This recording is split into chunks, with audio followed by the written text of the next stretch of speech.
Hey, hey, hey. Time for another Out of This World story from rSpace.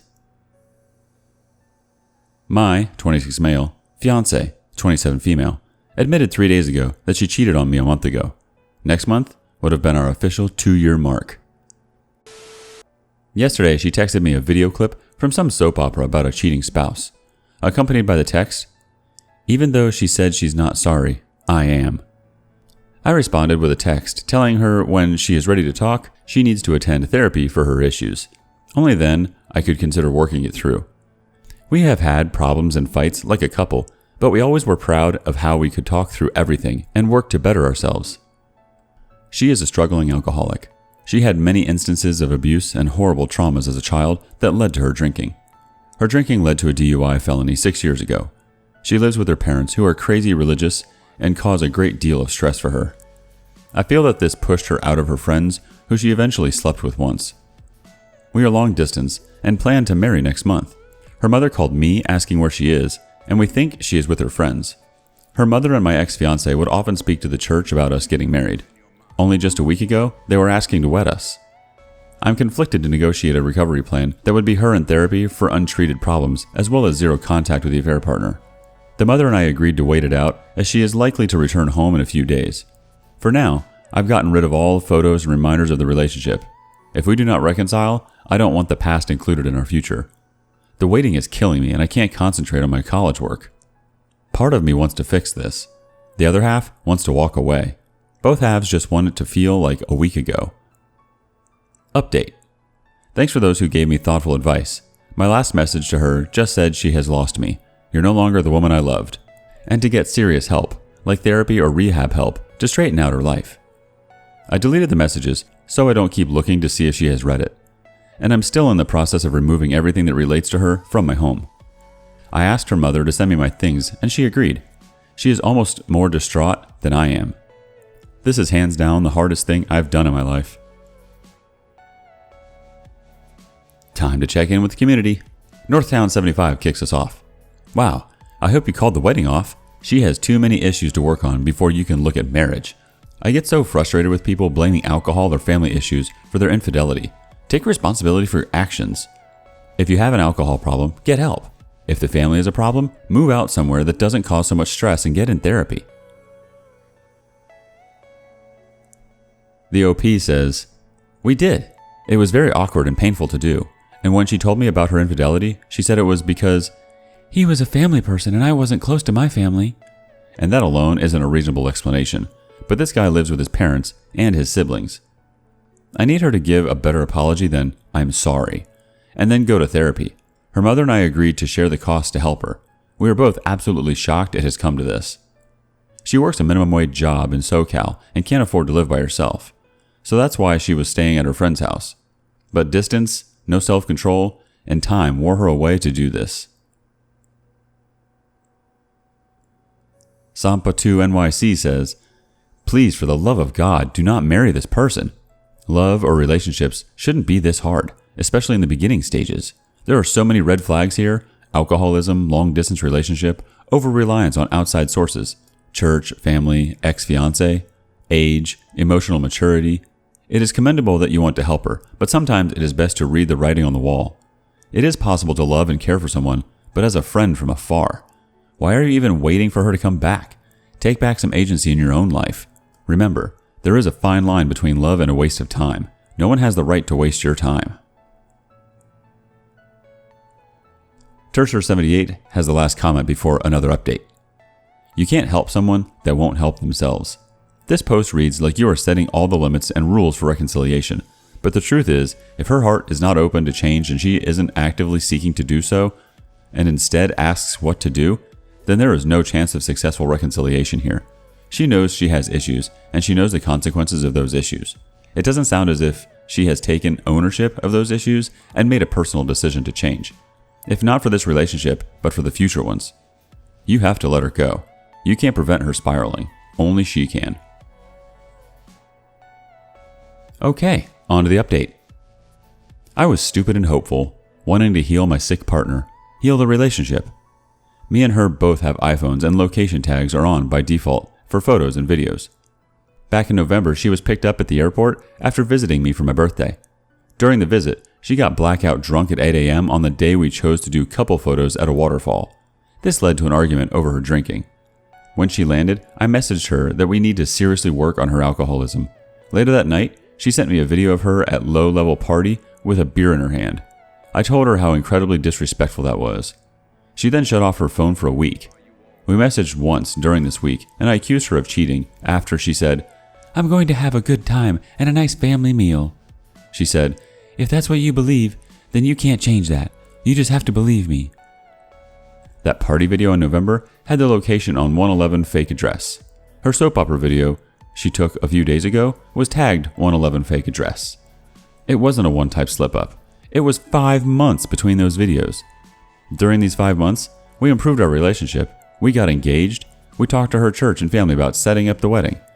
I surprised her for New Year's so I can meet her brother for the first time. She cried when she saw me and was ecstatic when I met him. She looked me in the eye and said, "Yes." She told me how she would be devastated to lose me. We planned out our kids' college funds. We planned how to get a house and how to work on her student loan debt. She lied to me for 5 months, at least. Who knows how further this hole goes? When we were discussing moving in, I was voicing my concerns about moving over 600 miles. I was worried because of some of the issues we had to work out. What happens to me if we break up? I live in a city I know nobody in.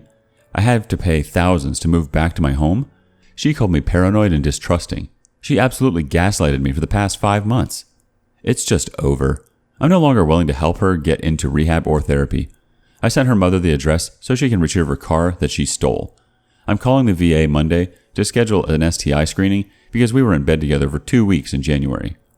I'm only 26, but I will have to live with these new deep trust issues. Alright community, let's see what you have to say. Czar Bandit says, bailing was absolutely the right move here. She would be like swimming in life with lead boots on, always dragging you down. Life gets tougher from here. You can't get ahead with an anchor weighing you down. Work on yourself a bit without dating. Get into a better mental place and get healthy. Then see if you can attract someone likewise. Good people are magnets for damaged people. Don't let one through your defenses next time. Maintain standards. Good luck. DOP responds with, absolutely. I'm set up for weekly therapy appointments provided by the VA. I live alone in a relatively nice apartment. I only have college work, and that has suffered a bit, but I was a straight A student, so they've dropped a bit, but are still passing for the moment. I have a few issues of my own to work on. Then, the ones spurred by her, but I will never again ignore a red flag for the sake of giving someone a chance. El Tepes says, so just to give what I believe, what is some perspective? I forgave my partner the first time for infidelity, and shortly after, they wanted to move 5,000 miles away from where we lived. They wanted to move where their parents had semi-retired to. I was put under an ultimatum, and I chose to give up family, friends, and professional relationships so that my partner could pursue their dreams. Their dreams didn't pan out, and they entered a different field and began to change. In the end, my partner strung me along until they were able to make a life without me. I was left with a bunch of debt and stuck in a place where I knew few people and even less that could employ me. Think long and hard before you move with a person that isn't willing to provide the same stability you are. On to the next story. My, 25 male, fiancé, 24 female, cheated with my best friend, 24 male. My ex-fiancé cheated on me with our mutual friend and roommate. We'll call her Eve and him Adam. I've been with Eve since we were juniors in high school. We dated for 8 years and got engaged 5 months ago. Adam came to my engagement party. Recently, I got the chance to go see my family in another state for the first time in 15 months and help raise my newborn nephew. I was there for only 13 days of a planned 2-month trip when Adam and Eve had sex. I immediately flew back home, at great personal expense, to deal with the situation. Eve has made it clear we have no future together. She has already moved out of our house to live with her parents. Her family has been my family for the past 9 years, and I truly don't know what I will do without them. Moreover, I am recovering from surgery, and Eve was financially supporting me while I recovered. So now, in addition to losing my fiancé, I have also lost my ability to pay rent. Adam has shut himself down and is clearly wallowing in guilt. Frankly, I don't want to lose his friendship because the truth is, Eve is going to cheat on me and break up with me no matter what. Adam has a crush on her, and she got him drunk and slept with him. Not that he was exactly unwilling or anything. Is there any chance I can keep my friend? Perhaps more importantly, how do I keep one iota of happiness in my life? I have no interest in any of the things that used to bring me joy, and I don't know what to do about it. Sounds like you need some advice. Let's go to the community. MB34I starts us off. Focus on your financial situation and on where you're going to live. Break up with both of them and stop communicating, because you have more important things to worry about right now. Eve will do whatever. Good riddance. Adam will require some time to deal with his guilt and with the repercussions of what he did. And you need some time to actually get over this and to really forgive him. So let that time pass. Break up with both of them, and you can possibly reconnect with Adam a few years from now, if you forgive him. Don't look to either of them to help you with your financial situation. Hotspur Jr. says, if you can keep your friend is entirely up to you or not. Probably what happened here, and this is remarkably common, especially among people dealing with their first serious breakup, is that she wanted to break up with you and didn't know how. It's a strange paradox. People end up hurting people the worst out of fear of hurting them. Rather than tell you that she didn't want to marry you, she wanted out. She had to blow things up. This is your first adult breakup, and it's going to suck for a while. Having your heart broken sucks big time. There's no two ways around it. But you will recover. The standard advice you already know. Go out with your friends, distract yourself, fake it till you make it. And our last comment comes from PM Tits or Don't? Okay. Your relationship with Eve is over. As for Adam, it's good he's feeling guilty and seems to care about your feelings. The worry I'd have is that he would try to start something up with Eve. If he's going to remain your friend, I would think you would need him to not do that. As for happiness generally, look, what happened to you really sucks. You being miserable right now is normal, but just focus on taking care of yourself. Get exercise, see friends, go through the motions. Maybe take up a new activity or interest as a distraction. Over time, things should get better. If it's been a while and you're doing those things and it still feels crushing, maybe start seeing a therapist or ask a doctor for some antidepressants. It can seriously help.